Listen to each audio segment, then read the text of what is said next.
আমাদের ভারতের কলকাতার বুকে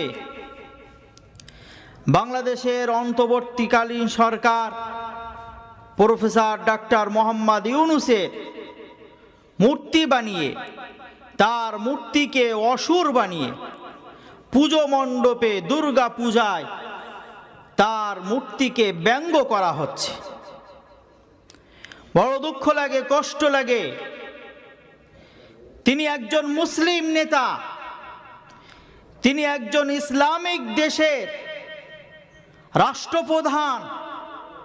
আজকে তাকে নিয়ে দুর্গা পূজার মণ্ডপে, দুর্গা উৎসবে, একটা ধর্মীয় উৎসবে তাকে নিয়ে ব্যঙ্গ করা হচ্ছে। তার মূর্তি বানিয়ে সেটাকে অসুর বানিয়েছে। অসুর মানে কি? অসুর মানে হলো